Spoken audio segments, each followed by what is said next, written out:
could have 3 losses by now. I don't know about that. They are not that good. Put Florida State in there, I would say yes to that, what you just said. Punt return by Caleb Downs. And he finds a seam. He makes the punter look silly. Caleb Downs, show him what you got. Touchdown, Bama. 5-minute drive now for UTEP. And they will keep it on the ground. Ablott just gets pile-driven by Stutzman. They really haven't even tried from the shotgun. That throw's intercepted. Pierce down the sideline. Touchdown. Claiborne, the sophomore, has 1 score so far this season. Rivers will buy a little bit of time. Falling down, lost the football. Play is still live. And recovered by the Monarchs. Lamarian James will take it the other way for the ODU touchdown.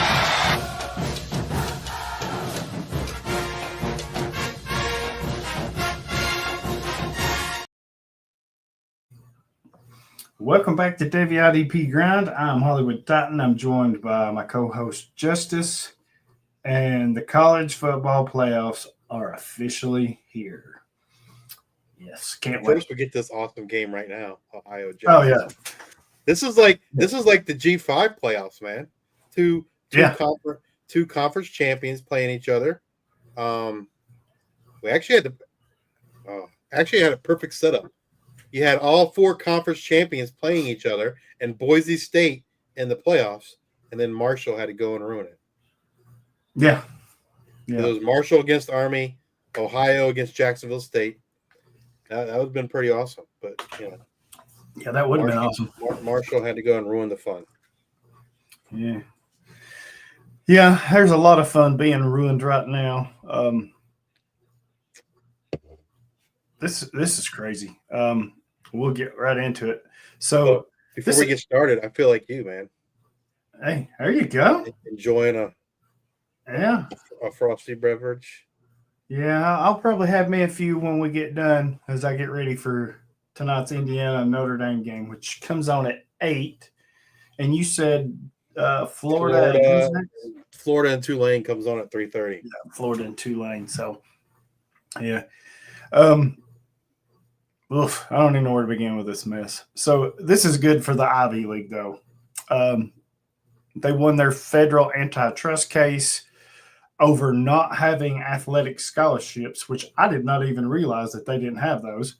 So they won that. They're going to have the scholarships, but they'll also be eligible for the FCS playoffs, which means the winner of that league, the Ivy League, automatically receives a bid to the playoffs. So that's pretty cool to get them included into the playoffs for the FCS. I think it's because they've had some good teams over the years.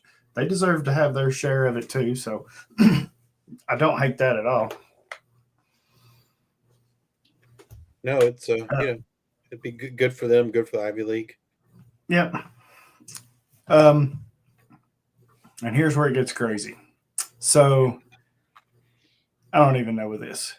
The junior college ruling that just went down, the courts, and this all extends from Diego Pavia, yeah, and his I guess you call it lawsuit against the NCAA, trying to get another year of eligibility, and the courts ruled in his favor, and so that means he gets another year with all these other players. Well, hold on. So what they've said is they said that it only counts for him. And so, which doesn't make any sense to me. I guess they want all these other guys that went to JUCO to sue them too, because that's what'll happen, right? That's what I've read, that this particular lawsuit only applies to Diego Pavia. And so all these other JUCO kids, to get their years back, I'm assuming are going to have to sue the NCAA, which just seems asinine to me, right? Because, I mean, I don't know. Like, it just seems like a stupid move on the NCAA's part. They should just grant everyone eligibility, and then if they want to challenge this ruling, you challenge the ruling, whatever, right? But I mean, like, I guess they just like keep taking L's in the courtroom because, so now you're going to get multiple lawsuits, I would assume, against them by junior college players. If Diego Pavia's lawyer is smart, he would offer up some class action lawsuit and enjoy the publicity and maybe he can get a little bit of money from these guys too. But that's what I would be doing if I was that lawyer. But yeah, just a strange decision by the NCAA to come out and say, to make that statement that this only applies to him. The rest of you guys just gonna have to sue us too. Like, I don't. Right. But it's crazy, right? Because basically they're saying JUCO does not count against your 4 years of NCAA eligibility. Right. Which I don't. In some respect, I guess it kind of makes sense, right? Because you see guys go to a prep academy, right? Like a Fork Union, and that doesn't count against their eligibility. Right. So, in some respects, it makes a little bit of a sense. It makes a little sense to me. So. Yep. Thanks, Toronto Dave, for joining us, my friend. Thank you. While you were I was looking at something else here, and I've seen it 3 or 4 different places, and I've actually got it kind of pulled up here.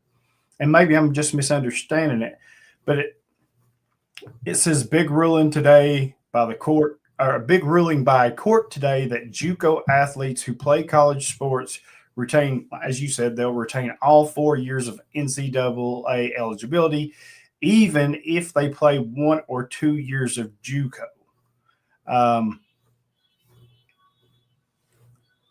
If that's the case, this is huge because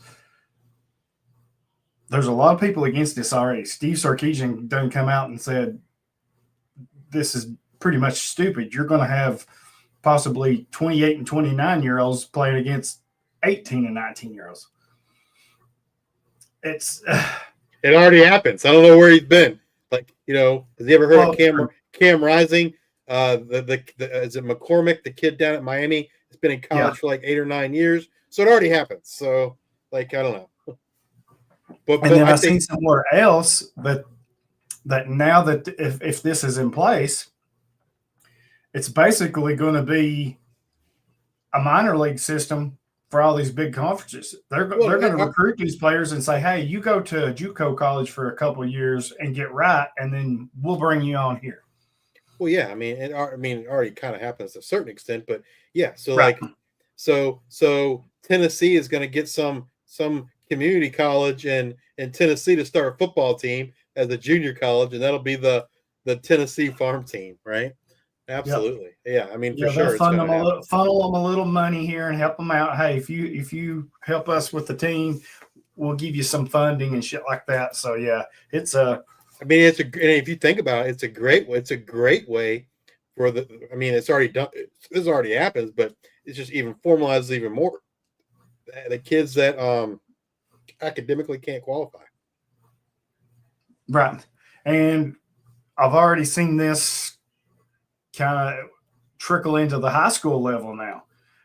So I believe it was Georgia says that, there's it's a one-time, anytime transfer. I know there's certain rules, like in Tennessee, it had to be the only reason you could switch schools athletically is like if your parents are moving to a new job or something like that. Now it looks like, I think it was Georgia.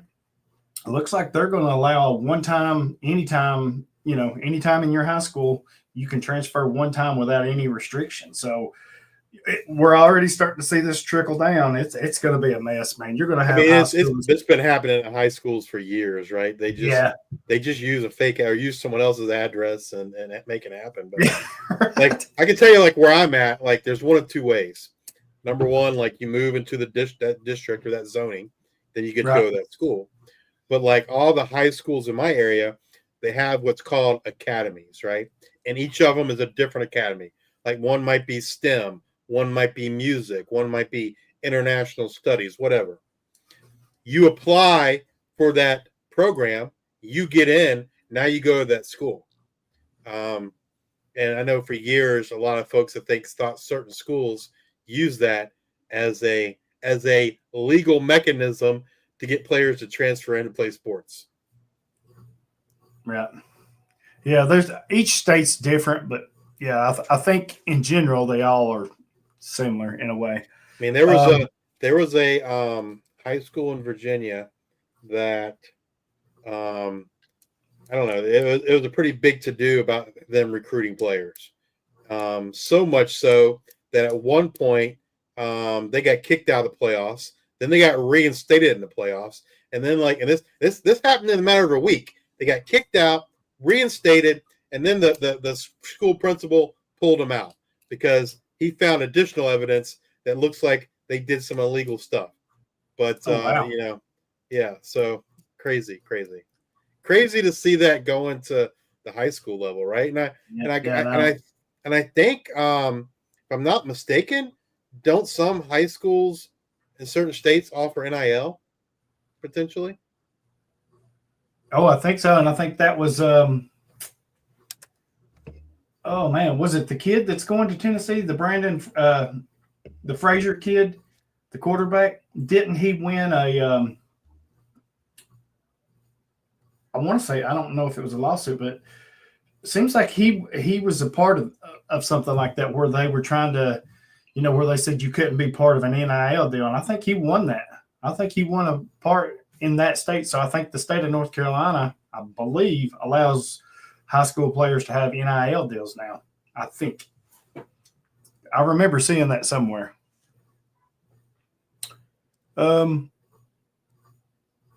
Senior Bowl Executive Director Jim Nagy is interviewing for the New York Jets open general manager position. Bucky Brooks is as well. I know the NFL has rules about certain things, like Tom Brady being an announcer. He can't do any pregame meetings because he's part ownership of the Raiders. And I wonder if he's still going to be able to be over the Senior Bowl if he takes the Jets position or is given it. I wonder if there's a rule where he's allowed to still do that, or if he'll have to give that up. And if so, I wonder how that'll kind of impact the Senior Bowl, because he's really turned that thing into something. It's a destination spot, especially for sports enthusiasts. I mean, everybody wants to go to Mobile and scout and check it all out. So I just kind of wonder if he was to take the Jets job, if he'd still be allowed to be over the Senior Bowl. I would imagine. I would think he'd have to give that up. Yeah, which would then bring the question, who would step into his place? And I'm not too familiar with their. The one thing, I mean, I know we're not here to talk about NFL, but did you hear that news yesterday about the Jets? Jerry Jeudy? No. Yeah. Yes. Where they didn't make a trade for Jerry Jeudy because his Madden rating wasn't his Madden rating wasn't high enough. That was so stupid. Me and Sean talked about that last night, and I'm like, really? You had a place in for a wide receiver, and you turned him down because you didn't like his Madden rating? What the hell? But does that not summarize the Jets as a franchise? Yes, it does. And crap like that is why you've not been to a Super Bowl since Super Bowl III. Right, and I don't think they're going there anytime soon either. No. So dysfunctional. You got the traveling circus known as Aaron Rodgers there.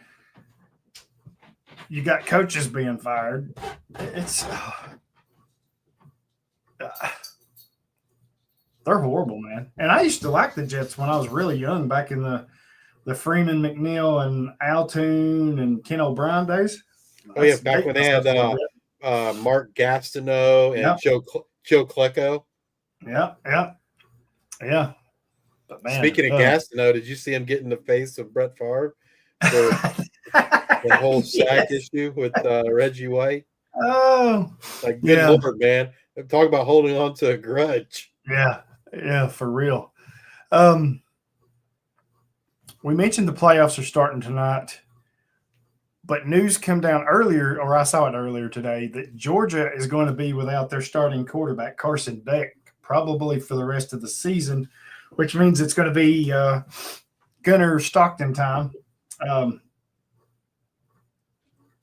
know they've had a couple of weeks to prepare for this game tomorrow, or whenever their game is.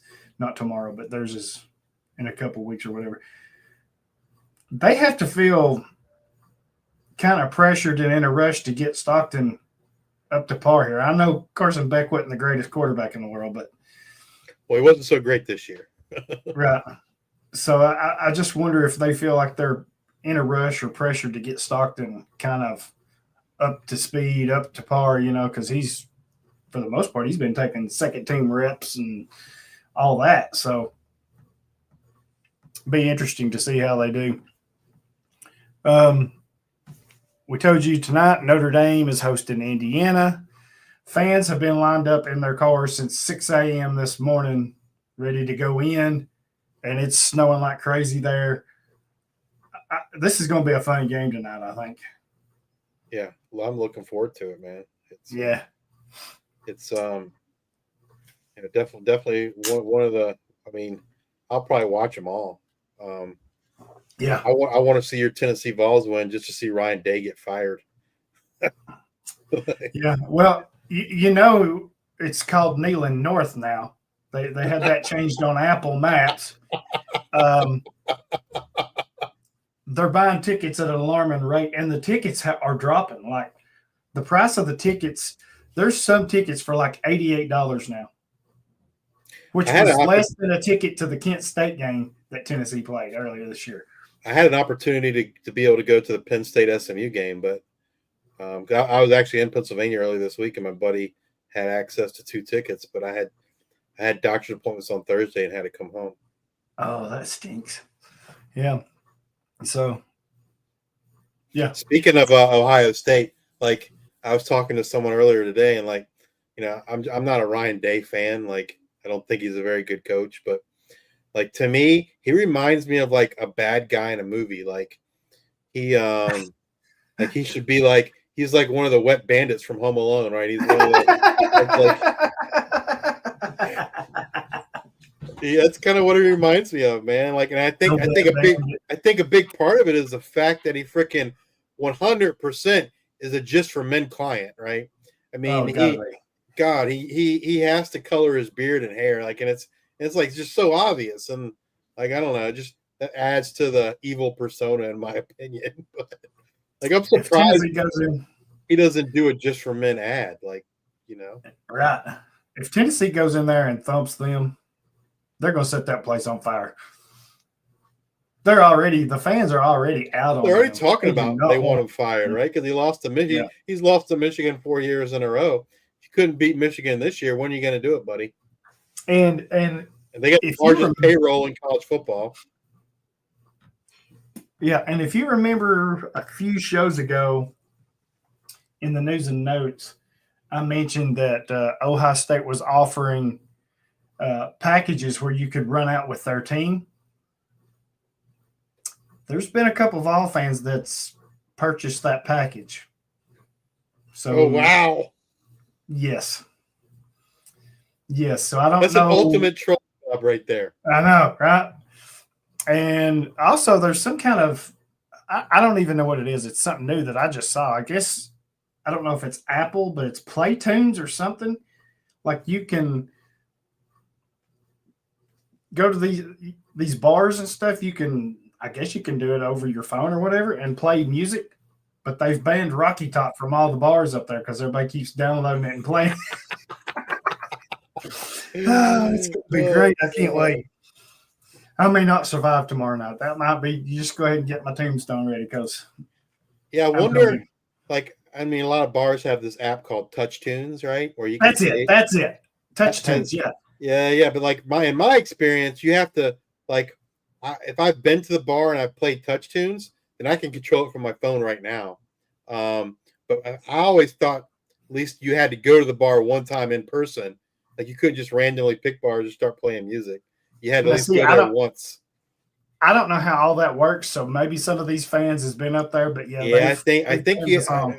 unless Touch Tunes has changed, you had to have at least physically visited that establishment at least one time Yeah, so before you maybe could that was start it. Maybe controlling some the of us been up jukebox. there and I don't know. It's Can you imagine some guy sitting at home and playing Rocky Top over and over at some bar in Columbus? I love it. That's Oh God, I awesome. love it. It's awesome. It is. There's nothing better than college sports. Nothing. As big as a monster as the NFL is, they cannot touch college football. They can't. It's its own. When it comes to just pure fandom and stuff like it, there's nothing better, man. Nothing. Oh, can't wait to hear your thoughts on this. So, former NFL head coach Bill Belichick is the new head coach of North Carolina. I think it's either going to be amazing or freaking train wreck. One of the two. I don't see a lot of middle ground personally. Do you think he even coaches a game for them? I think he coaches a year. I think. You think? Because you would a have to year. imagine that the NFL offers are going to be there. They could, but if you look at his buyout, like his buyout ends, I think whatever the last day of June, either the last day of June or the last day of July of next year. It goes from $1 million to $1, and I'm assuming that's for NFL offers. I don't know. I don't know that he gets an NFL offer, to be honest with you. Yeah, I don't know either. I have to imagine that he wants to chase that wins record for the NFL, right? I think he would,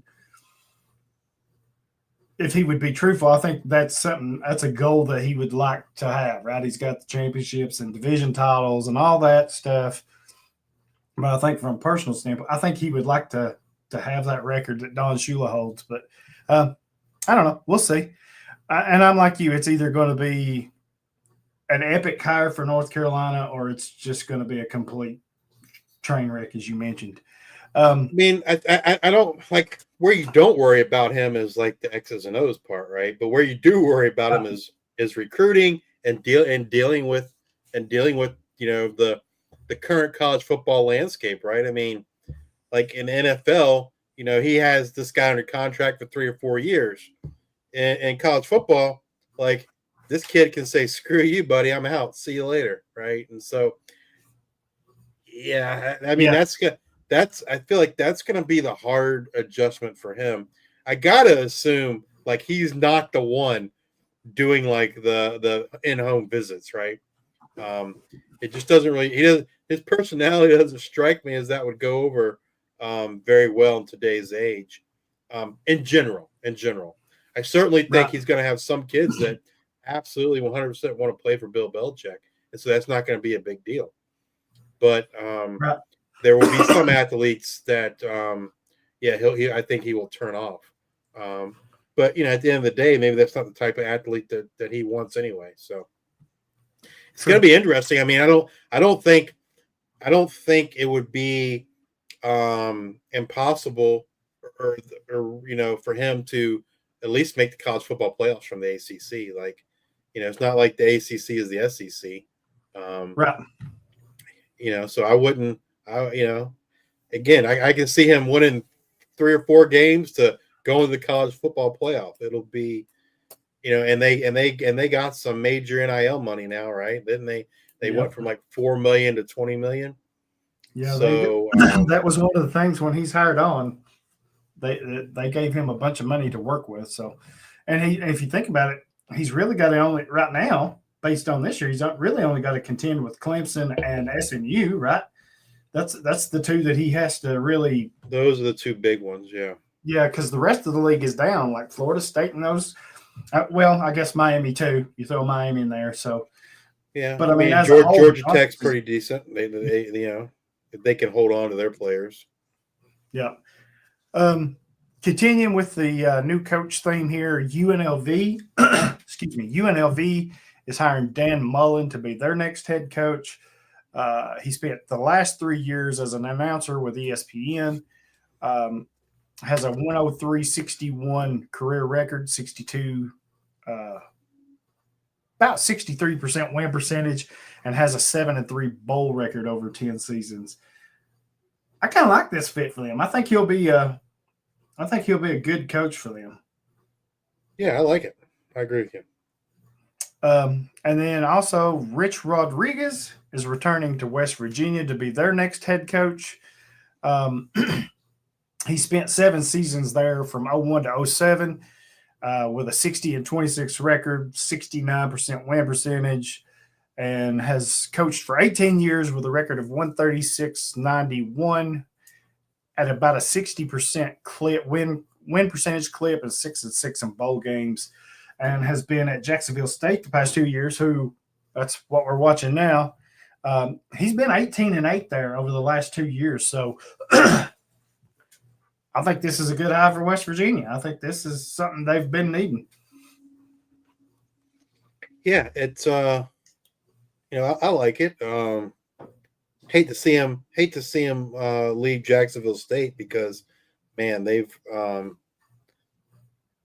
they've been really good under Rich Rod. It's a fun offense. I'm interested to see if he can rekindle some of that Pat White, Steve Slayton, Noel Devine magic from when he was there before. Wouldn't that be something? Whew. Pat White was something else back in the day. And he's made the transition for Jacksonville State when they moved up. He's helped make that a smooth transition. A lot of schools struggle with that jump. I mean, 2 bowl games in 2 years. Yeah. Winning a conference championship. Yep. And they're fighting for their life in this bowl game right here and just scored. They just scored to get within if he makes the extra point, we'll be within 3. And there's still 3 minutes left. So yeah, what a game. It's been a fun game. Former NFL quarterback Carson Palmer has been named the new head coach at Santa Margarita Catholic High School.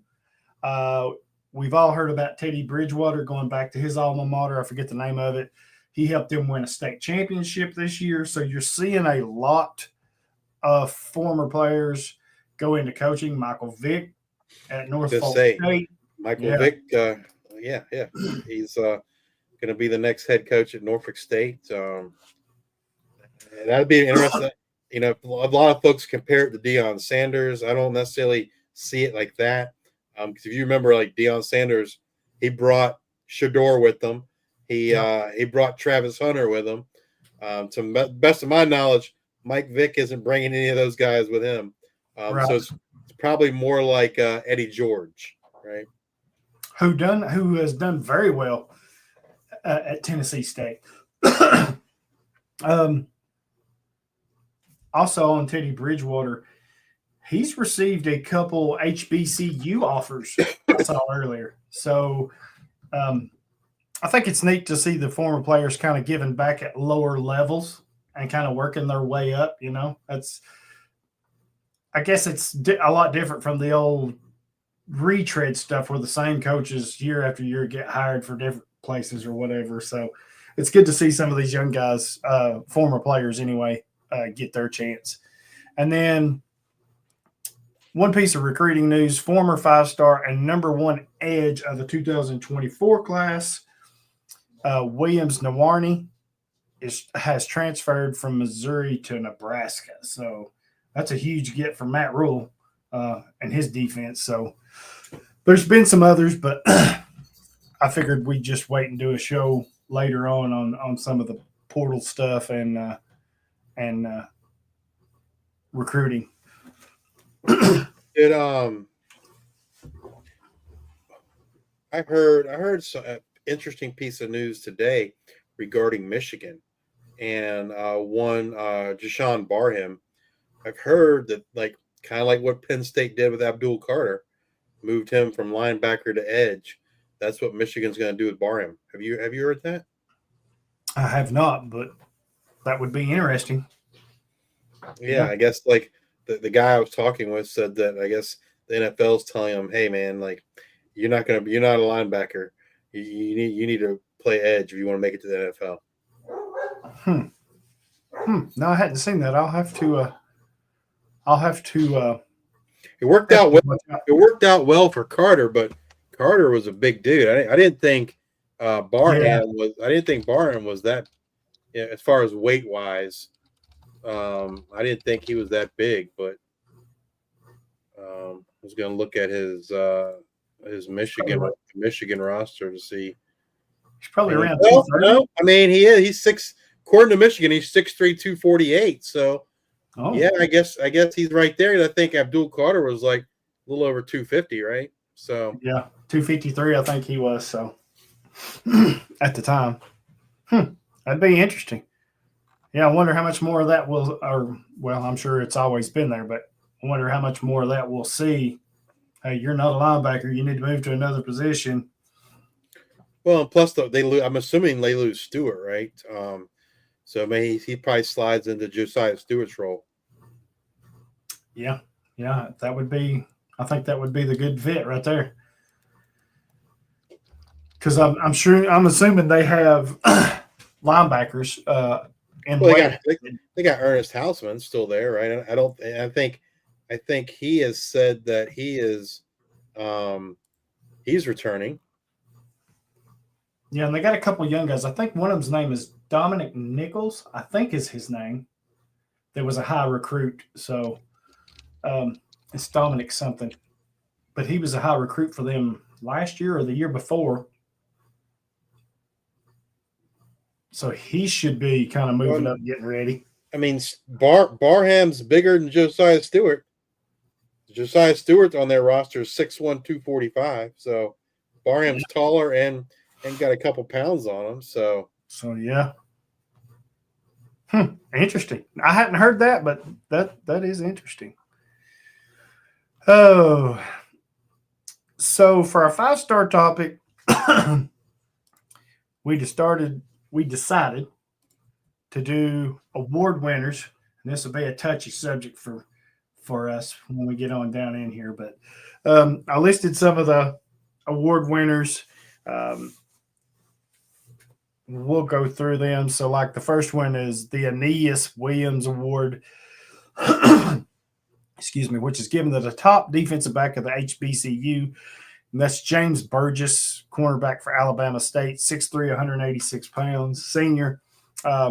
He's probably somebody you want to look at in the draft process. He's going to get a little buzz, especially with his size. So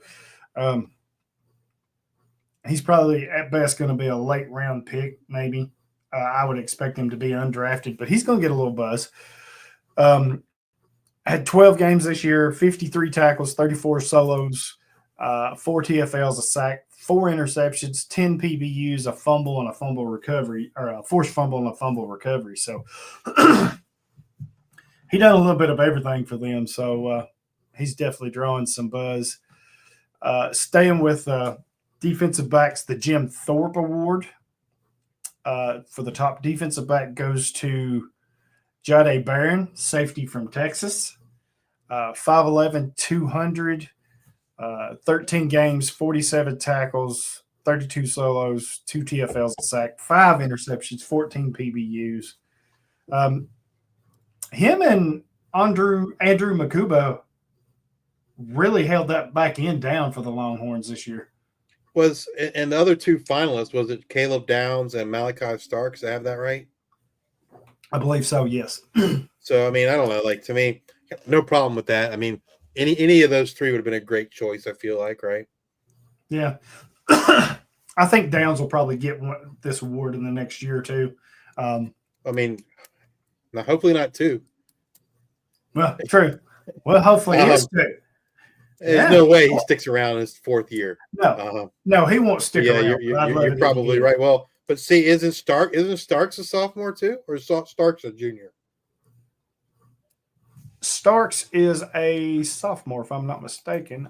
So next year it'll be between him and Malachi Starks, and that's probably why I'm assuming like they gave it to Barron. He's the older guy, right? Starks and Downs will battle it out. And then you're gonna have Dylan Thieneman in that group too. Now that he's in Oregon, I'd imagine he'll be. Let's see, Malachi Starks. I will say this. I mean, Thieneman going to Oregon is great for his NFL stock. But if you are a college fantasy football player IDP, I don't think it's great for that stock, personally. Right? Interesting.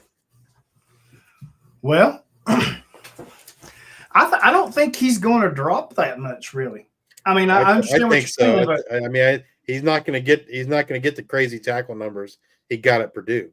There's no talent at Purdue. That's why he was the man. True. He ain't got to be the man at Oregon. Oregon has Oregon. If you look at Oregon tackles over the last few years, it's pretty spread out. So I think it's great for his NFL stock, not so great for college fantasy production stock. Right, and to piggyback off that real quick piece of recruiting news, did you see that Bear Alexander is getting the crystal ball to go to Oregon now? It's so funny. Like, I saw someone made a meme of a picture of his because it was like his profile picture. I don't know if it's Instagram or Twitter, has him in a USC uniform, and he's standing here like this, right? And he's got a big he's got a big G right here for Georgia tattooed on his bicep. I forget what the meme said, but yeah. Well, he could get an O tattooed for Oregon on the other one and be go Ducks. yeah, man. Like, I don't know. Like, I guess I can see it, but he doesn't really strike me as an Oregon type player. Like, I don't know. Like, if you told me to pick a destination for him, I would tell you like Miami. Yeah, and I got to think this is fantasy wise. This is his last chance to be something, right? He's the next Corey Foreman. It's just not happened, and he keeps transferring. And Foreman had an okay season with Fresno, but not what he was hyped up to be. And Absolutely. I think you're going to see the same with Alexander. The Burlsworth Award to the top walk-on. I was kind of hoping our boy would get this, Dolak. Yeah, I feel like he should have, but I do too. But it goes to Bryce Botcher, linebacker from Oregon. 13 games, 87 tackles, 45 solos, 8 TFLs, 2 sacks, 2 forced fumbles, a fumble recovery, and an interception, 5 PBUs. I mean, he had a heck of a season, but it's nowhere near what Dolak had. He had well over 100 tackles. He had 5 interceptions. So, I mean, I can tell you, like, I think this was with 2 games to go, 1 or 2 games to go. Sean Dolak had 146 tackles, 65 stops, 5 interceptions, 4 sacks, 15 tackles for loss, and his missed tackle rate was 3.6%. That's just 3.6%. That's crazy, given the amount of tackles he made. Yeah, especially with that volume, that's insane to be that low. Yeah. But I mean, can't argue with Bryce getting it, but I felt like Dolak. I did too. I was kind of shocked he didn't win it. I was like, "Are you kidding me?" But it kind of fits the theme this year. I mean, screw the little guy. Yeah. The Butkus Award was given to Jalen Walker, linebacker for Georgia. He's a junior, 6'2", 245. 13 games, 57 tackles, 35 solos, 10.5 TFLs, 6.5 sacks, 2 fumble recoveries, and a PBU. Again, I felt like, no disrespect to Walker, but there should have been another Dolak Award. He was easily the best linebacker in the country this year. I mean, I was having a good day, man, and you had to go and ruin it with this. Well, yeah, you know what? You know what this was? This was freaking horse manure. It's horse manure. It was. Actually, I'm going to try and share my screen here. Okay.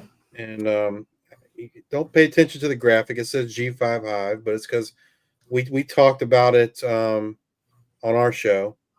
But I want to share this graphic to kind of show you like how ridiculous it was. Who won? Share screen. Share screen.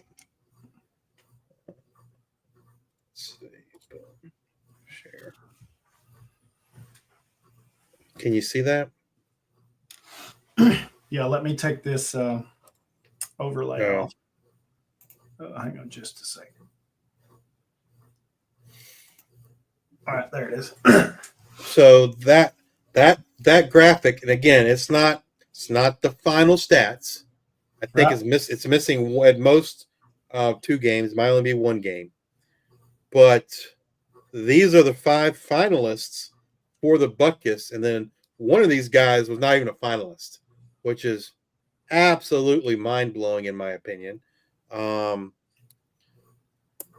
he wasn't the only snub. Which one of these guys do you think was the winner? Which It letter? was A. No, it wasn't A. It was not A. It wasn't A. A was not the winner. Oh, I was looking at the wrong one.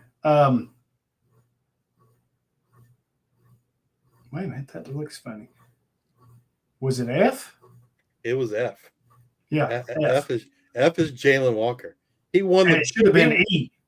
It should have been E, but I can tell you, like from my perspective, I had no issues with B if B would have won it, and then Right. I'd have no issues with Anthony Hill Jr., whose stats aren't even on here, if he would have won it. Right. To me, B, E, and Anthony Hill Jr. were the top 3 linebackers in college football this year, and the fact that two of those 3 weren't even finalists is absolutely ridiculous. A is not even the best player on his own freaking team. A is Clemson linebacker. What's his name? Barrett Carter. Barrett Carter. Yeah, and to me, Wade Wooders was the better linebacker for Clemson this year. Yeah, and at times Sammy Brown was better. And the fact that Barrett Carter is on made the finalist list is just absolutely ridiculous. And like to me, A and F shouldn't even been a finalist. The fact that Jalen Walker won this award is just absolute horse manure. Look at his missed tackle percentage. 14%. 14% missed tackle percentage. And he only at this point in the season, I think he only ended up with 50-some tackles. He's got 48 tackles. No interceptions. I mean, the one stat he did good in was sacks. Okay. Well, freaking Sean Dolak ended the season with 5 sacks and 5 interceptions. And, man, just absolutely, I don't even know what to say. It's a total, it's a sham. He's you should just give it up. That Jalen Walker wasn't even first team all SEC. I know. Not even the best linebacker in his own conference, but you're trying to tell us he's the best linebacker in college football. And that's just it's horse manure. To me, the problem with this award and so many of these awards is the voters interject NFL potential into the award, which again is BS. This award has nothing to do with who's going to be a first-round draft pick in the NFL. Has absolutely nothing to do with that. It's who is the best linebacker in college football. And I can tell you without a shadow of a doubt in my mind, it was not Jalen Walker. No, I bet you if you're just looking at stats, I bet you there's 40 to 50 linebackers that are better than Jalen Walker if you're just going to look at stats. Yep. And I don't know. To me, the 3 guys I thought were the most deserving, Sean Dolak, Buffalo, Carson Schweschinger at UCLA, and Anthony Hill Jr. from Texas. Of those 3, only Carson Schweschinger, who is B in this graphic, is the only one that was a finalist. So you had Barrett Carter, Carson Schweschinger. I'm trying to remember who C was. D was Chris Paul. E was Sean Dolak. F was Barrett Carter. Man, I can't remember who C was. I don't know if I have that. I know A was Barrett Carter, B was Schweschinger, D was Chris Paul, F was the winner, Jalen Walker. E is Sean Dolak. I'm trying to remember who was. Howard Eccles?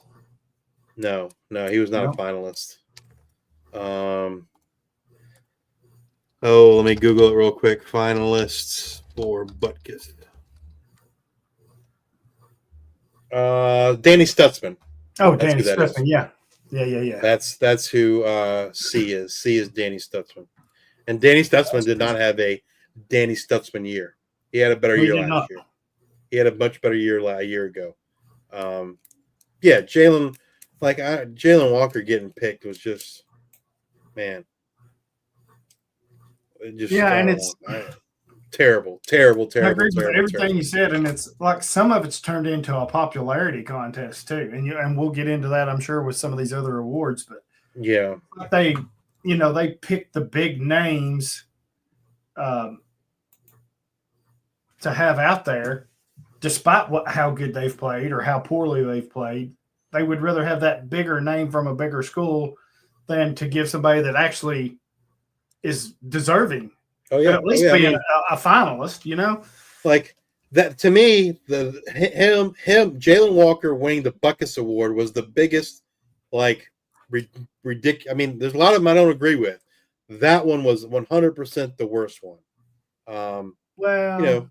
In my opinion, I don't know if it's the worst one. We'll get to me. It's the worst one. It's the worst one, and it's not close. But it's pretty egregious. But I think we'll talk about one here in a minute that's probably going to light us both up. Well, but I mean, I can understand. I know which one you're going to talk about, but I can at least understand how he won it. But it's probably second to me. But okay. this one is worse. And this was pretty bad. I was shocked when I was sitting down. Sorry, I've got somebody on a 4-wheeler or dirt bike. I was shocked when I sat down and started looking at these, putting them on the sheet, and I was like, how did Jalen Walker win this? It just made no sense to me. None of it whatsoever. So up next is the Bronco Nagurski Award for the top defensive player in the country, and they awarded that to Kyle Kennard, edge for South Carolina. Senior, 6'5", 235. 28 tackles, 20 solo stops, 16 TFLs, 11.5 sacks, 3 forced fumbles, 2 fumble recoveries, and a PBU. Really good player, but I don't think he's the top defensive player in the country.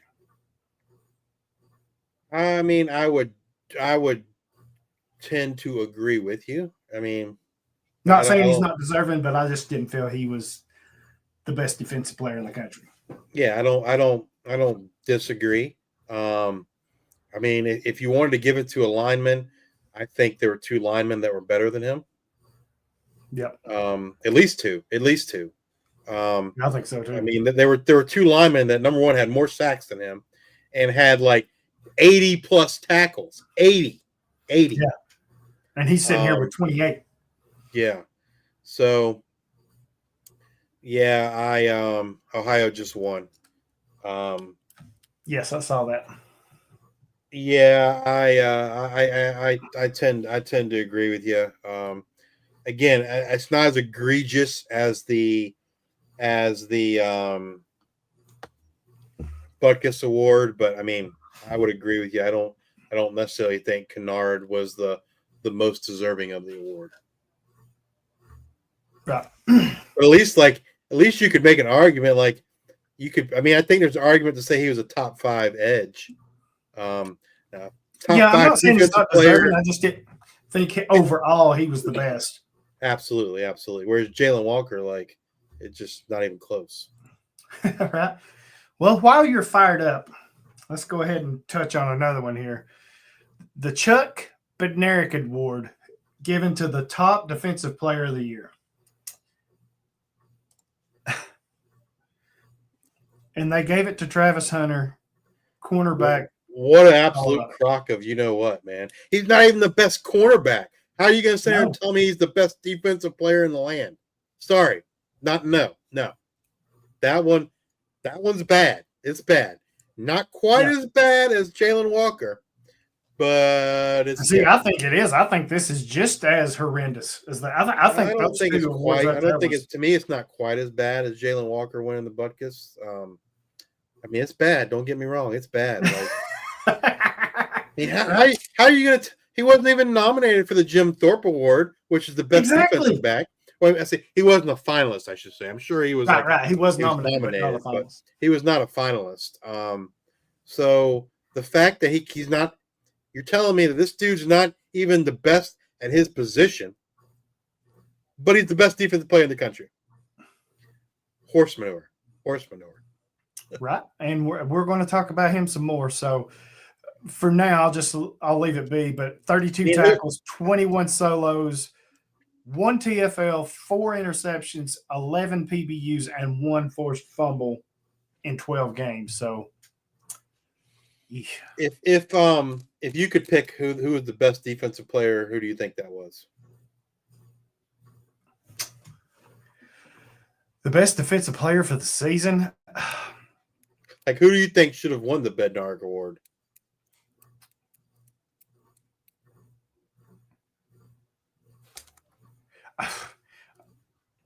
Dolak deserves to be in there. Sure. He absolutely deserves to be in there. I think the three finalists were Travis Hunter, Abdul Carter, and Caleb Downs. Yeah, I'm okay with Caleb Downs being in there. I know his numbers kind of don't support that, but when you're that good, they go away from you. Abdul Carter, I could see he's had a good year. Like I said, Dolak, I think you have to put him in there.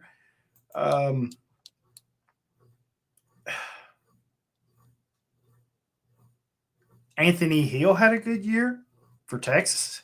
I mean, not saying he should have won it, but you've got a lot of players that just – I think those would be some of my leaders, I think. I mean – I just think Mike Green at Marshall. Yeah, Mike Green. That's who I was trying to think of. Yes, Mike Green at Marshall. Donovan Ezeruoku at Boston College. Yes. Yep. Agree with that. There was somebody else, and I'm trying to find his name real quick. Somebody's slipping my brain here. There were a lot of good safeties. A lot of good safeties. Mason Graham, defensive tackle at Michigan. Yes. I think Jackson Woodard should have been in that conversation. Yeah. Not that he would have won it, but I think he's the point is I think there's a lot more deserving players than Hunter. And not that he had a bad year. Because the title of this award is Defensive Player of the Year. It was he's not overall best player in college football. Right. So you can't in my opinion, in this argument, you can't throw the fact that he played X number of snaps into this. It has nothing to do with this award. This award is defense only, and the fact that Travis Hunter won is, again, horse manure. Trying to keep it PG. Yeah, it's BS, man. BS. Like, not even close. Well, for me, not even close to the best defensive player in the country. Yeah, and I think for me, the 3 candidates that I would have had is Sean Dolak, Mike Green, and Donovan Ezeruoku. I think those are your front 3. Yeah, I mean, definitely from a statistics standpoint, and from a six. I mean, I don't know. Michael Green had success on the field. Marshall had success. I mean, Mike Green had a phenomenal year. Yeah, he did. But he plays for Marshall. Yeah. 23 TFLs led the country. 17 sacks led the country. You tell me he's not 80. I don't know what he had. 83, 84 tackles. Pretty sure that was number 1. He had. Where did it go? He had 84 tackles. So 84 tackles, 23 TFLs, 17 sacks, 3 forced fumbles, and a couple pass deflections added in. So, yeah. As a defensive end. edge. Those are Yep. pretty. I mean, him and Donovan were like in a category of their own in terms of edges this year. Yeah, they were. Okay. So we'll trigger back on this one again because I've got a lot to say on Hunter, and now's not the point, or the time of the show I want to touch on. But Outland Trophy Award winner, top interior lineman, that went to Seth McLaughlin, center for Ohio State, who is out tomorrow night. He is not playing; he's injured, so he's out. And he's the center that had the yips for Alabama last year. Yes, yes. In the playoff game. The Remington Award went to Kelvin Banks, offensive tackle for Texas. Then here's another one that I love that he won these, but this will tie into something else later. The Maxwell Award for most outstanding college football player and the Doak Walker Award for the top running back goes to Ashton Jeanty, running back for Boise State. 5'9",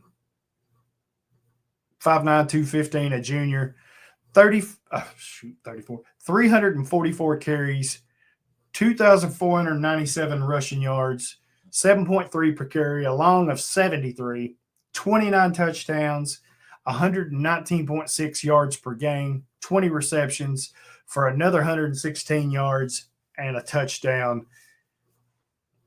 He carried that team. They would be absolutely nothing without him. And so good to see him win these two awards. I think they got those right. He was the most outstanding college football player and the best and the top running back. So love that. Yeah. Can't argue with any of those. I agree 100%. Did I put? I did not. So I guess we'll kind of tie this in here. So up next is the Biletnikoff Award. Save it for the end. Save it for the end. We'll talk about that. Okay. I know which one we'll talk about at the end. Okay. So we'll save that one. So the John Mackey Award, top tight end. I agreed with this one too. They gave it to Tyler Warren, tight end for Penn State, 6'6", 261. I disagree with this one. And I'm not saying Tyler Warren was not deserving. To me, it was a two-horse race, but I disagree with you. No. Harold Fannin Jr., Bowling Green. Oh, yes. I mean, the dude was a consensus All-American. So every major publication, the All-American tight end was Harold Fannin Jr., not Tyler Warren. But guess who was the top tight end? Tyler Warren. Harold Fannin Jr. had a record-breaking year. And Tyler Warren gets the award. And the complaints I've heard is, number one, they'll say, well, he played easy competition. Whatever. But I'm going to tell you two teams he played. He played Penn State, kicked their butts. He played Texas A&M, kicked their butts. He had over 100 yards and multiple touchdowns against both of those two teams, Texas A&M and Penn State. All right? So, get out of here with he didn't play anybody competition. Number two, they say, well, he's not as good of a blocker. Guess what? That's a lie. I am not saying that PFF is the end all be all in terms of their grades, because they're not. But I think where they are useful is relativity. Tyler Warren, yes, I agree. Tyler Warren was like his blocking grade was less than half of Harold Fannin Jr.'s blocking grade. Okay. Wow. So argue all you want that the PFF grades aren't great. And I'm not going to argue that point. The point is, it's clear who the better blocker was, and it wasn't Tyler Warren. Again, have no problem with Tyler Warren winning the award. It's not egregious, but to me, Harold Fannin Jr. deserved it. Yeah, I agree with you. I mean, I like Tyler Warren. I think I'm not arguing that he shouldn't be deserving of winning it, but yeah. The the interesting thing is if you look who's on that committee, like I think over half of them, guess who they have ties to? Big Ten. The Big Ten. Yep. And you look at the history of that award. Who usually wins it? What comp? The Big Ten. Yep. So it sure does. A little bit of home cooking there, in my opinion. Oh yeah, and I'm going to touch on Tyler Warren again for one of my sticking points here because I'm getting wound up about it. But yeah, and I'll go over his numbers again here in a minute. But the Lou Groza Award for the top kicker went to Kenneth Alamandowers, kicker for Louisiana. He led the FBS with 27 field goals made out of 29 attempts, 93.1 success rate. He had 2 50-plus yard field goals made with a long of 53, 46 out of 47 extra points. He scored 127 points on the year and also had 81 kickoffs for 4,988 yards, an average of 61.5 yards a kickoff. So he's your top kicker. Yeah, I have no problem with that. I think, he's a good choice. Yep. And then the Ray Guy Award, which goes to the top punter. Eddie Kezplicki, punter for USC. I hope I said that right. 40 punts for 1,938 yards, an average of 48.8 yards a punt. He had 21 punts of 50 yards or longer. His longest was 62. He only had 1 touchback, but he had 24 punts inside the 20 and did not have any punts blocked at all. So I thought that was a solid choice for the Ray Guy Award. I mean, I don't hate the choice. I mean, he's definitely deserving. Right. My person, if you're asking me who I would have picked, I would have picked Alex Mastromano from Florida State. That would have been my choice. But again, like, don't have a problem with him winning the award at all. Yeah, I agree. I didn't think he was the best punter in the country either, but I guess you could go with whatever. So, which brings us to, and I hate this award. I hate it, of what it's become and what it is. I hate it. The only good thing about it is the Heisman commercials. That's the only good thing about this award anymore. That's it. The Heisman Award. You had Ashton Jeanty up there. You had Travis Hunter. You had Dylan Gabriel. Cam Ward. Yeah, Cam Ward. I'm still pissed off that Dylan Sampson. You can't tell me Dylan Sampson didn't deserve to be. He didn't. I don't think he's a Heisman winner, but he deserved to be one of the 5 at the Heisman. He led the SEC in rushing touchdowns, school. Well, you know what I mean. School record, SEC records, and he doesn't get an invite to the Heisman. I would say what that is. In my opinion, there are probably 2 guys I would say that I would put in over Sampson, and that would be Bryson Daly, the quarterback at Army. Yes. And Cam Scatterbo, the running back from Arizona State. I would have given them Simpson would be next. Sampson would have been next for me. But I mean, at the end of the day, like, I don't get too worked up about who wasn't there because I mean it was a 2-horse race, right? Like, yeah, it was. It was. It was a 2-horse race. So, and speaking of those 2 horses, the wrong one won. I mean, I agree. And as we all know, it's been a pretty hotly debated topic, I feel like. It is, and I think it's a crock of shit. I really do, because the Heisman has become a popularity contest. That's it.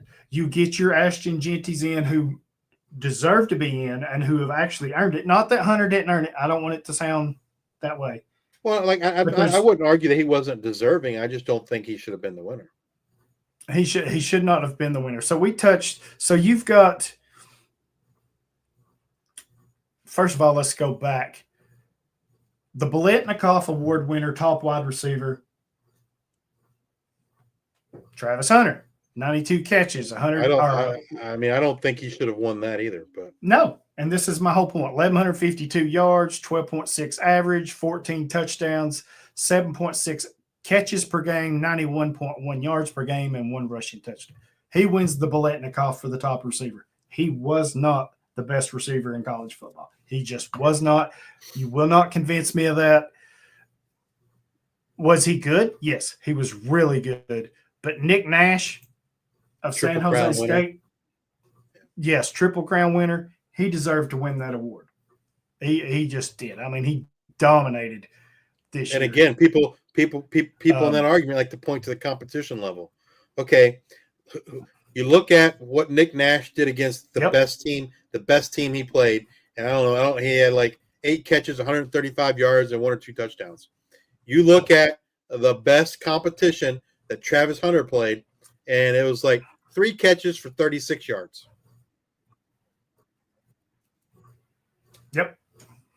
Yep. Yeah, I agree. Nick Nash should have won the award, but whatever. I mean, so you've got, and this is where this doesn't make sense. You've got Hunter who wins the Heisman.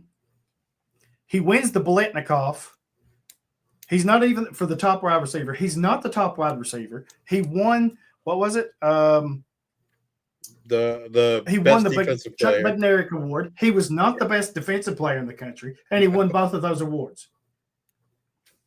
And they say, well, and the whole argument is he plays both ways. Hey, that's cool. That's a hard thing to do. Awesome. It is. It absolutely. It absolutely is. But like, I don't know, like that's awesome. But Cal Ripken didn't win the MVP award every year for playing X number of games in a row. Exactly. And I think they're trying to do the whole Desmond Howard thing again. Not so, and don't get me started on that. I think that's where it come into the whole Dion hype, the whole popularity. That's because over the years you've seen popularity take over. But he wins 2 awards that he clearly wasn't the best at either position. Top 3, I'll give you that. He was probably top 3 in both of those categories. I'll give you that. But hell, I would argue that Tyler Warren, and that's what I wanted to mention, another point, I would argue that Tyler Warren, a tight end for Penn State, was a better receiver than Travis Hunter. He had 88 catches, 1,062 yards, 12.1 yards per catch, 6 touchdowns, 81.7 yards per game. Then he added 23 carries for 191 yards rushing and 4 touchdowns. And, oh, by the way, he was 3 of 5 passing for 35 yards and another touchdown. By far a better receiver, more complete player offensively than Travis Hunter. I would argue that. Maybe not as dynamic. I get it. I just don't understand how a player, a.k.a. Ashton Jeanty, who most likely is going to be the all-time NCAA rushing single-season leader. He's chasing Barry Sanders, and he's within striking distance. It's doable, and it's not a long shot doable. It's fairly attainable. Yeah. There's no way that you're telling me that he didn't deserve to win the Heisman over Hunter, who's not even the best at the 2 positions that he's being pushed for. And that's the thing to me. Like, to me, that, a couple arguments. Number one, Ashton Jeanty's the best running back in college football, right? Absolutely. That is not up for debate, I don't think. And I think before you move, I think one point to that is you have to look at where these teams would be without these people, right? That was going to be where would Boise State be without Jeanty? They would be probably at the bottom. Even let's do you one better. Let's do one better. Let's put Ashton Jeanty on Colorado, and let's put Travis Hunter on Boise State. Which team is going to be in the playoffs, Colorado or Boise State? Colorado. Absolutely. 100%. And it wouldn't even be close. Absolutely, 100%. That to me, like, kind of tells you who should have won the damn award. I agree. I mean, there's no question in my mind. You put Ashton Jeanty on that Colorado team, they are in the playoffs. Boise State would not be in the playoffs if Travis Hunter was on their team. It wouldn't happen. I don't know that Boise State might have been 500 without him this year. Absolutely. I mean, not trying to downplay the rest of the team, but they just overall their team wasn't that great, and Jeanty literally carried them on his back. Especially on offense. Defense, their defense I thought was pretty good. Offensively, 100%. Yeah, I mean, here's some. Yeah, you talked about his long rush of 70-some yards. 73, I think it was. Yeah. Ashton Jeanty, and I don't remember exact numbers off the top of my head, but I'm gonna be pretty daggone close. Ashton Jeanty had something like 12 or 13 rushes of 50 or more yards. Okay, Ashton Jeanty, a single player. Guess who number 2 was? And I'm going to give you a hint. Number 2 ain't a player. Number 2 is entire teams.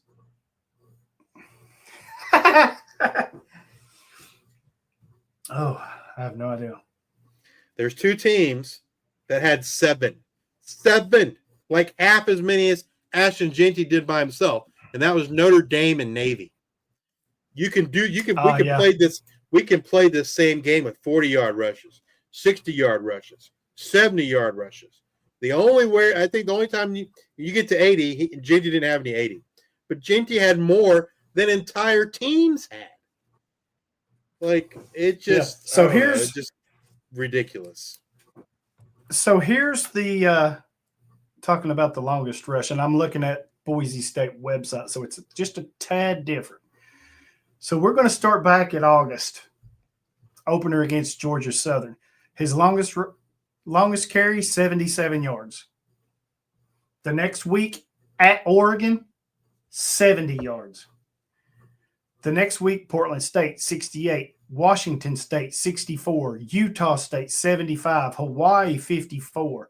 And then he had a couple of clunkers, 16 against UNLV, 35 against San Diego State, 46 against Nevada, 36 against San Jose State. UNLV was like a top 5 rush defense in the country. And then he finished the year 61 versus Wyoming, 60 versus Oregon State, and 75 in the rematch versus UNLV. He ripped off a 75-yarder. That's just the longest rushes. That ain't counting the other ones that he had in those games that were over 50-plus yards as well. Okay. So he's a monster. So Chop sent me a message. Was it yesterday? And he was like, I don't understand why people are so mad. Obviously, I guess Chop thinks Travis Hunter should have won the award. And he said, I don't understand where people get off saying like he didn't deserve it. I'm not saying he wasn't a deserving candidate. I don't, from my opinion, like he was number 2. Ashton Jeanty's number 1.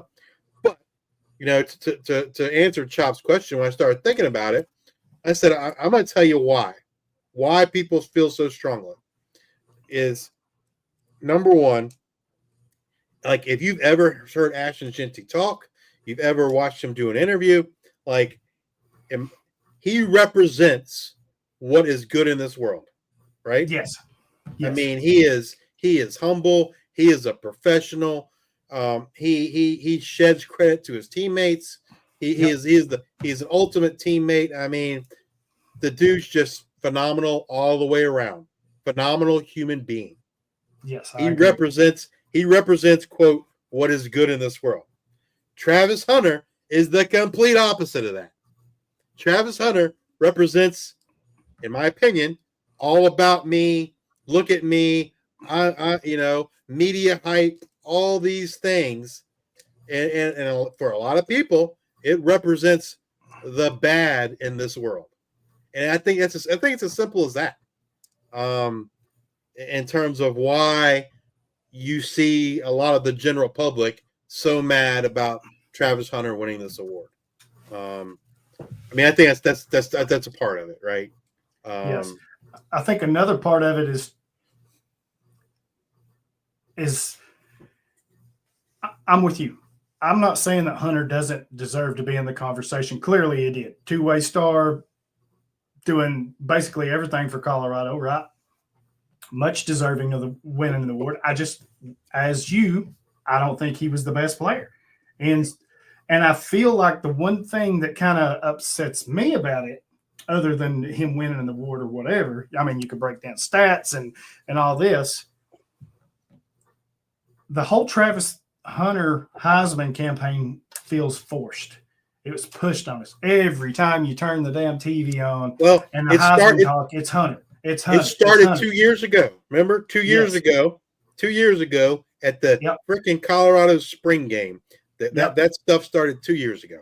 Yep, me and you and Choppy was actually watching that, and it just felt the whole thing feels forced and just shoved down your throats. Where the whole Genty thing, it just organically popped. I mean, the dude improved by over 1,500 yards from his sophomore season. He went from 1,347, which is a hell of a season in any league rushing, to 2,497. That's quite a jump. That's a huge jump. He went from 14 touchdowns to 29 touchdowns the next year. And I think he means more to his team on the field. I think, like we talked about, if you swapped them, I don't know that Travis Hunter would get Boise State into the playoffs. I just don't think that would happen. Going back to Chop's question, I just feel like Hunter has just been forced on us. It's just been push, and rightfully so. If you want him to win the Heisman, that's what you do. You support him. But it's just the whole Dion thing and the whole force thing. Hey, and I love Travis Hunter when he was coming out of high school. He was one of the top recruits in the country and earned every bit of that recognition. Kudos to him to go into, Jackson State or whatever, where Dion was at, when he had offers, just people just falling all over themselves to try to get him to come to Division I schools. And he goes that route to Division II. No problem with that. But I'm like you, when the whole shift to Colorado went, we saw it, like you said, at the spring game. It was push. And it's just gotten worse this year. Every time you saw something about the Heisman, it was him. And I just feel like it was more pushed on us and forced on us, and it didn't happen as organically as Genty did. And I don't feel that he's able to carry a team the way Genty did. So for me, not saying he doesn't deserve it, but that's kind of why I guess I push back on him being the Heisman winner, because I just don't feel that's right. Even if, and that's another thing, he didn't even win the two awards that he's being pushed for. Right. He's being pushed as this complete player, the next Charles Woodson that played both ways and was a superstar. He won the Biletnikoff and he won the other one, the Benerick, and he wasn't even the true winner of those two. So, I mean, I know it sounds like I hate on him. I don't. I think he's a phenomenal player. I think he's going to do big things. I think he's going to be a corner at the next level. He'll play some receiver. I don't know. I think he's going to be a corner. I've kind of flipped on that. I originally thought he'd be a corner. I think he's going to play receiver. I think that's what's going to happen. You think so? Interesting. I think he's going to be more of a corner that's going to have a sizable role on offense, I think. I don't see it being the other way, being a full-time offensive starter and defensive starter. I think one of them's going to take a hit. Yeah, I think but I think he's going to be a receiver instead of more receiver than instead of cornerback. Cool. And that kind of does it for the awards, unless you've got something. No, I would say the Hendricks Award which goes to the best, I believe, best edge, Yes. has not been awarded yet. And Not that I unlike, know of. it has. I just googled it. And unlike these other awards, they don't. It's not necessarily a popularity contest. I mean, 2 years ago, not this year, but the year before last, it was an FCS player that won the award. I'm trying to remember who that was. But so I don't know. I think who do you think the best edge was? The best edge. I mean, it'd be hard to go against Mike Green. You lead the country in TFLs and sacks and put up the high tackle numbers. I mean, that's, again, he's probably going to get bashed for the competition level, but that's pretty hard to do. I think your three finalists were, if it were me, my three finalists would be Green, Ezeruko, and probably Abdul Carter. I would think that's your top three edges, I think. Yeah. It was Caleb Murphy. 2 years ago, Caleb Murphy from Ferris State won the award. So they are not they're not afraid to give it to a smaller school. But yeah, I agree. Last year it was Latu. To me, I think in my opinion, it's Mike Green. If you're not going to give it to Mike Green, I would say Donovan Ezeruoku would be my second choice. But to me, Mike Green is number one. Yeah, there's a couple players in the lower levels, FCS and stuff, that should be in the discussion. But I think Mike Green is by far. And we didn't even mention the Law Impact Trophy. That went to Hunter as well. Yeah. Yeah. But yeah, that's your big award winners. There's, the Hendrickson, as he mentioned, still yet to come. But I don't know. I guess there's people on both sides of the fence when it comes to Hunter. I think you either love him or you hate him, right? I mean, I don't hate him. I hate the hype. Yeah, I hate the hype. And I feel like the hype is kind of what won him the award in a way. Oh, 100% without a doubt. Yeah. That you're absolutely right. I mean, there's no question in my mind. Yeah. The ESPN machine won that award for Travis Hunter, which to me is complete and utter BS. That part of it. Like that shouldn't, I don't know. Yeah. Yeah, because they sent out, who was it? Dan Orlovsky? One of the ESPN commentators. I forget which one it was, but anyway, Colorado sent out big box packages. Had him and Shador in it. Yes. So yeah, I was hoping that would backfire and then they would split the votes. Me too. I was kind of shocked that Shador didn't have more or receive more votes. To be honest with you, I was kind of shocked by that. But yeah, that's that does it for our award show. I mean, Justice getting all fired up on me and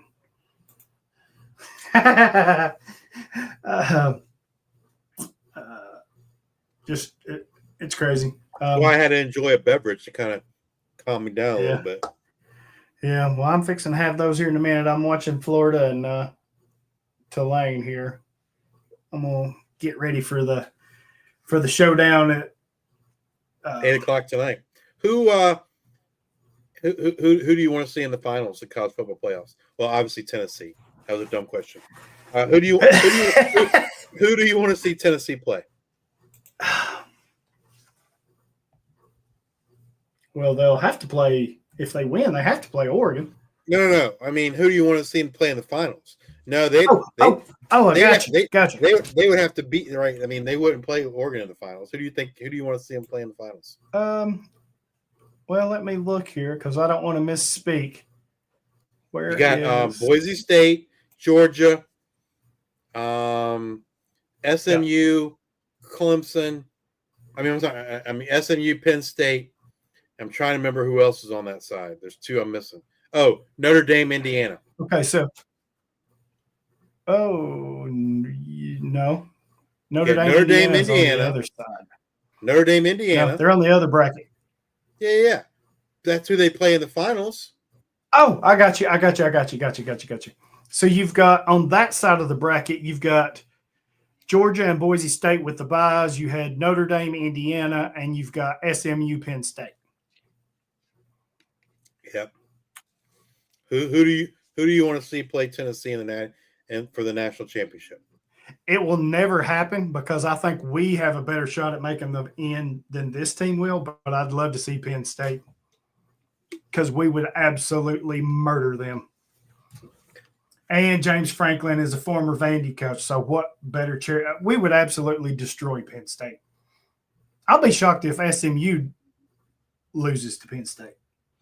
So I'm rooting for Oregon and Boise State. That's what I'm rooting for.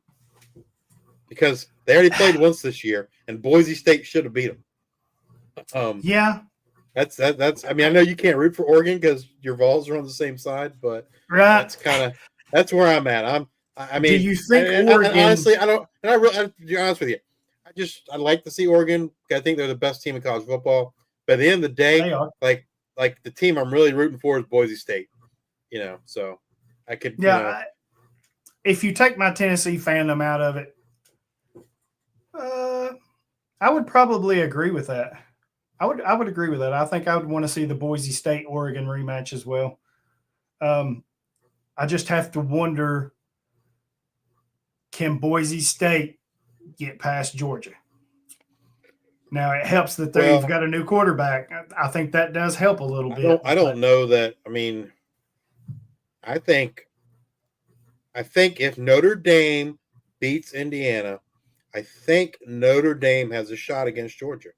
I don't think Indiana has a snowball's chance in hell against Georgia. I don't think so either, no. But I think Notre Dame would have a shot against Georgia. So Notre Dame is -7 right now.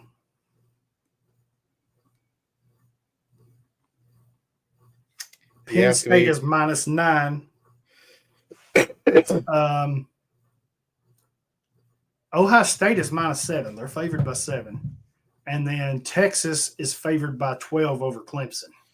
I think I take the underdogs in all those games except for Notre Dame. Personally, yeah, but I don't bet on games. I don't bet on games. So I think put it this way. It's rare. It's rare for me to bet on a game. Yeah. See, I don't like Notre Dame. I have too many friends down here that are Notre Dame fans, and they're annoying. They're annoying as hell. So I bet some player pops, but I don't usually bet on games. I think Georgia's the whole key here. If they can get Gunnar Stockton up to par and on level, because this game is, they don't play till January the 1st, so they've basically got a month to get him ready. I agree with you. I think Oregon, Boise State would be the one I'd want to see the most without Tennessee being in it. Now, if you put Tennessee in,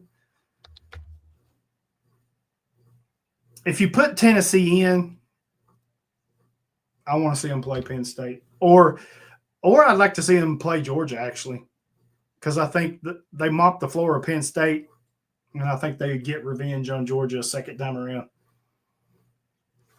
I don't think Texas – I ain't going to say they don't have a shot. They got Clemson, then Arizona State. Then if Texas wants to have a legit shot at winning the Natty, do you know what they need to do? one thing they got to do. One thing. What's that? Tell Quinn Ewers have a seat and Arch Manning's your starting quarterback. Well, I'm glad you mentioned that. Did you see the thing about Mel Kiper? I had to say about Ewers. So apparently his thought is Ewers is not ready for the NFL and that he should stay in school for another year.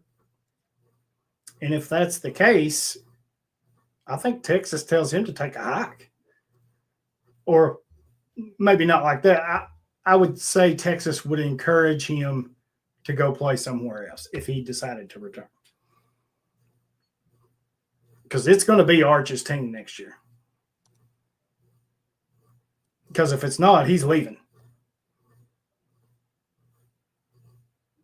Oh, absolutely. Absolutely. Yeah. Well, didn't I read somewhere that Michigan State offered Quinn Ewers $4 million, which seems the amount's not crazy. The fact that Michigan State thinks they are a quarterback away, essentially, I mean, like I think you could spend $4 million a lot better than a quarterback. I don't think quarterbacks like their biggest need, and I certainly don't think. I mean, I don't know how much they're paying Aiden Childs, but I don't think that Quinn Ewers is that much better, if at all better than Aiden Childs. So yeah. So it'll be interesting to see. We'll find out tonight in the snowstorm what's going to happen, how the craziness starts. Indiana, I hope Indiana wins, but I don't think they will. I think you're going to see Notre Dame play Georgia. And if Georgia can get the quarterback, if they can get Gunnar Stockton, I think maybe they might beat Notre Dame. I think SMU beats Penn State. And if that's the case, I think Boise State probably faces Georgia next because I think they'd beat the winner of that game. Tennessee's going to mop the floor with Ohio State, which would put them with Oregon, and that'd be tough. By the way, you're the best team in college football. You're the number one team in the polls, have been all year. And how do you get rewarded in the playoff? The winner of the Tennessee-Ohio State game. Yeah, I mean, I feel like, people want to crap on the fact that Arizona State and Boise State got buys. I disagree. I like that, right? Like, yeah, I didn't have any problem with it. Right, absolutely. I think conference champions deserve the buys. I don't want to see Georgia and Alabama get the buy. I don't want to see Oregon and Ohio State get the buy, or Oregon and Penn State. Nah, Agreed. To me, you need to be a conference champion. But you're absolutely right. They could have maneuvered things around a little bit better, in my opinion. Oregon got a crap draw. That side of the bracket is way harder, in my opinion. But hey, as someone that is rooting for Boise State, I'm here for it. Hope it works out and Boise State makes it to the championship.